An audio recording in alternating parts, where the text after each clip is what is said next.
Hello everyone, Daniel here from the Next Issue Podcast. On this video, I'll be doing an overview of Blue Lock Season 1. This has been a lot of fun to cover week to week with the little short videos, but I wanted to do something a little bit more long form to talk about the season overall. There might be some spoilers, so make sure to go watch this season before you come watch this. But yeah, just gonna go over everything. I got a few points that I want to talk about. I'll probably make another video talk about my favorite characters from season one, and maybe some things that we want to see for season two. Um, as a manga reader, I haven't read all of the manga. I'm not caught up to date, but I think I got pretty far, like maybe 8 volumes in or so. I definitely didn't get as far as everything they covered here, and if I did, I don't really remember kind of the conclusion of all this, but I do remember a lot of that. Like there's so much good in this first season.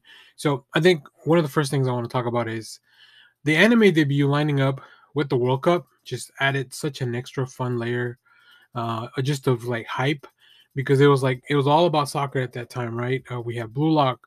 I was still finishing Aoashi, and then watching the World Cup. Especially the Japan team having a few upsets really just helped with like everybody kind of getting on board this whole like, oh, the Blue Lock project is real and stuff like that. I think that was just really fun. Um, and so, whether it was the biggest marketing ploy and the most successful one, or just some really good timing on the part of everyone, I think it all worked out. I do love the Blue Lock style kit that Japan wore during the World Cup. I think that was really cool as well. Um, and then also the creator just kind of, every time Japan had a bit of an upset, we get a little illustration that was really fun to follow along. So that's really cool stuff. Um, so let's get into the season. I think overall, this was a faithful adaptation. I think it was a well done adaptation, well adapted of the manga.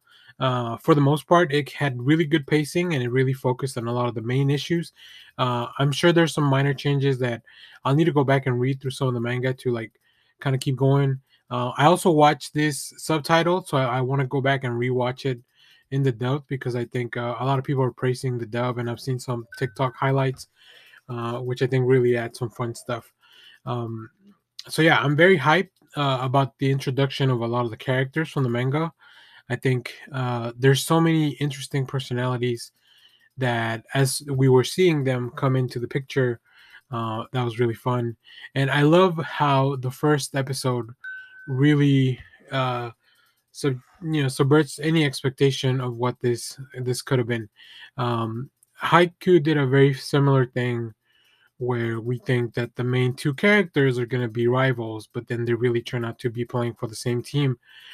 This was also very different, right? We think that this is just going to be the run of the mill sports anime where everyone has to like learn how to play together, but Blue Lock turns everything on its head. So that was really fun. Um, I love the first selection. I think that was just really well paced. It gave us enough room to allow characters to really develop, and so we could get to know them while also maintaining the focus on the main story. I think even though we know Isagi is our main character, there are so many cool supporting characters here, especially like Bachira was probably one of the highlights of throughout the whole season. Um, and we met so many people, whether they were rivals that became teammates because of the structure of the selection exams, the games. I think everything was really like very well done. Some of the twists, we even had a traitor, like all those little things. When I was first reading this, I was describing this to people as kind of like a Royal Rumble, that movie where all those teenagers are stuck on an island. They have to kind of kill each other. Meet haiku or something like or Kuroko basketball, stuff like that. Like just the combination of those two concepts, where like there's some really cool sports stuff, but there's also the whole competitive aspect to it. And I think the Blue Lock really kind of lives up to that. I will say the second selection felt a little more fastly paced. Just there's a lot of there's not enough room to like execute some additional stuff, but overall it's still very well done. We get to even see more rivals. I love a lot of people also kind of talk about this as a little bit of like Squid Games, which is interesting because that's also a very recent project overall. So like, yeah, there's a lot of that whole competition. Obviously, this is not for life and death, but it really is for the life and death of their soccer career, which all these characters like really put up at the top. I think from the beginning there was a few characters whose gimmick were. I mean, when you introduce so many characters because of how many people have to be on a soccer team, I think it makes it difficult to make sure that each and every one of them has this like super cool, unique skill. Um, but certainly most of our main characters really have that. Um, I also really love Isagi's progression throughout this throughout throughout the season of how he changed the way he view. Right, he's the one that Blue Lock mainly turned things upside down for. I love some of the surprises of the numbering system, how that worked out, like all these mind games, and we'll get to Ego in a moment because he's also just such a big part of this season. Um, One thing I'll say, like I said, I don't normally watch the sub version of animes. If I really enjoy it, I kind of wait till the dub catches up. But the voice acting was so good, and it was just superb. The voice acting was so good that I was so enthralled to see it happen and come to that. So I was every time we had one of those big moments, I knew that the voice actors were going to come through and pull through it. So yeah, they are. I think Bachira is also one of my favorite voice actors. Isagi Baru has a really good voice cast. Rin as well. Yeah, the voice acting for everyone was fantastic. Um, I've heard some people talk about the decrease in quality of the animation. That was a little gradual, especially towards the latter half of the season. Producing 25 episodes of an anime is definitely a lot of work. I didn't notice it as much. I saw a few things where maybe like things were not.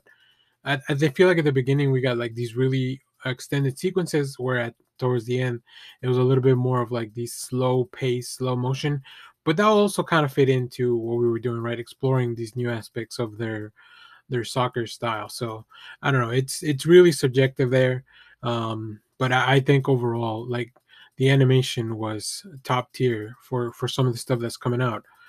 So many thanks to all the teams and all the people that worked on this because they really gave us something that I think it's special. I also think that this manga slash anime is gonna change the anime sports genre. Like, it's gonna open it to be explored in so many different ways, and maybe it already has been in Japan. I don't keep up with all these sports anime and manga, but I do like the soccer ones. And like I said, I'm a big fan of Haiku and Kuroko no Basket and stuff like that. So definitely looking forward to see whether it can inspire. Which, on the other hand, Aoashi is pretty straightforward as far as a sports anime, but I also really enjoyed that one. So it's so cool to see how Blue Lock and Aoashi are so different in their approach to the storytelling and how they interpret the game. But I also have really like I find a lot of both of them really fun. Although our protagonists are more similar, at least their skill. It's a lot more similar than they may think, but I think they're approaching it a little bit differently. But it's really interesting that spacing and all that imagination is kind of the main weapon for soccer. I think somebody really delved deep into what it takes to be a good soccer player, and they realize that that's something they could do to give someone who's not as physically gifted as some of the other characters an edge to improve. So yeah, even though we don't see enough of Ego, but I think we see him in the important places. He's such a quirky, interesting character. I would love to see maybe in the manga they've done this in the future, where why is Ego, what's his motivation? He doesn't look like he doesn't look like any of the kids that he might have played soccer. Maybe he eventually did. Maybe he is sees himself in some of the kids, and maybe specifically Sagi, having a similar skill that maybe he could never physically perform the soccer. I don't know. It's really interesting. But yeah, he's such a weird wearing the bolo tie too. It's really weird.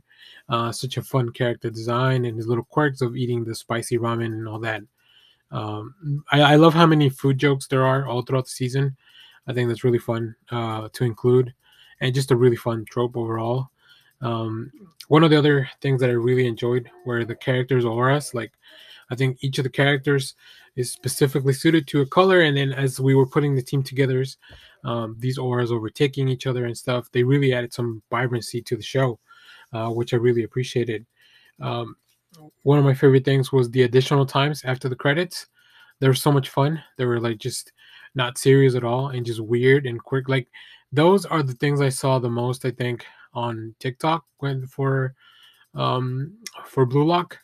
Along with some of the same plays for from some of the specific episodes, but also the additional times. I think those were fun to revisit on TikTok and social media afterwards.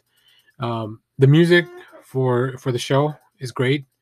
The opening and closings are all versions of them are really good. I think I prefer the first half of the season ones, just because it was kind of the first time I saw it for Blue Lock. So I think those are really good. Um, I'm definitely gonna make a video about my favorite characters because there's so many for season one. And we'll talk about characters that are there, characters that may not still be there anymore, characters that are introduced towards the end of the season that I want to know more about. So all that stuff, and I really hope this encourages more people to watch anime, watch soccer, and just sports anime in general. I think maybe there's a lot of a niche group of people that enjoy those, but I don't know that they get enough love in the mainstream outside of like the big ones, right? I keep bringing up Haiku, but I just rewatched the first three seasons. I'm about to get into the latter part because we are getting some more stuff. We also saw some announcements that Blue Lock will definitely get a season two, of course, but also a movie focusing on a light novel, the Nagi, who's once again another really cool character. All the characters have such fun skills, and I have loved seeing also in social media people taking the skills that are portrayed in the anime and kind of translating them to real life, what they would really look like. That's really fun as well. So yeah, this anime combined a lot of my interest.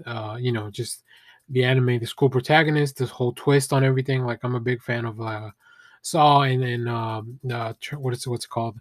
Like escape room and stuff like that. Which also this is not as violent, of course, but it definitely has some of those same, competitive vibes as well, Squid Games, stuff like that. But also just all the things I love about sports anime and turning that stuff on its head.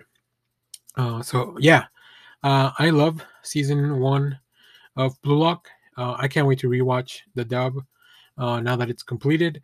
Overall, it was a fun season for a lot of anime. I'll talk more about some of that stuff. I'll definitely do another video like this for My Hero Academia if I haven't already. I don't know which order I'm releasing these in, but stay tuned to the channel. We'll keep talking about that, and let me know what are we all watching in the spring for anime. Let me know down in the comments. I need to go finish uh, Vash the Stampede. I need to go check that out. And yeah, I'm really excited to kind of catch up on all these other anime that I was waiting on the dub for. I also haven't seen the Attack on Titan thing either. So yeah, there's a lot of stuff I'll be talking about in the channel as I catch up. But let me know what we're looking forward to in the spring, and even in the summer. Leave it in the comments because I love anime and I want to take full advantage of my CrunchyRoll um, subscription. So once again, Blue Lock is fire. If you haven't seen it, I highly, if you haven't seen Blue Lock and you've gotten to this point in the video, uh, you are a crazy person, but I appreciate the view. But yeah, go check it out. It's so much fun. It's so well done. And just really, um, I don't know, it invigorated my love of soccer too. Like I said, along with the World Cup, it was just some of the most fun like weekends I had watching a lot of soccer and then an episode of Blue Lock in between, and then people reacting to both. Just so much fun. This was also really good anime for social media interaction. I don't think I've seen any like super negative stuff. Maybe as it gets bigger, more people will find things to kind of gripe about. But yeah, overall, I think the stuff I saw online, people love it. Like people that are watching it and talking about it and discussing it, like they love it, and so am I. Now that I'm talking about it as a whole, we have. I should have a video for every episode, like one of those YouTube shorts. So make sure to go check out on the channel for that if you're looking for my opinion on a specific episode. But this was so much fun, and I can't wait to see what the future holds. And like I said, we'll talk more about other anime and stuff. So thanks for watching, everyone. Remember to share, like, subscribe, hit the bell so you know when we go live. That is most Saturdays, 10 a.m. Central Standard Time. Stay tuned. We have more comic reviews, trailer reactions, TV recaps, all that fun stuff here in the channel. Thanks for watching, everyone. Bye-bye.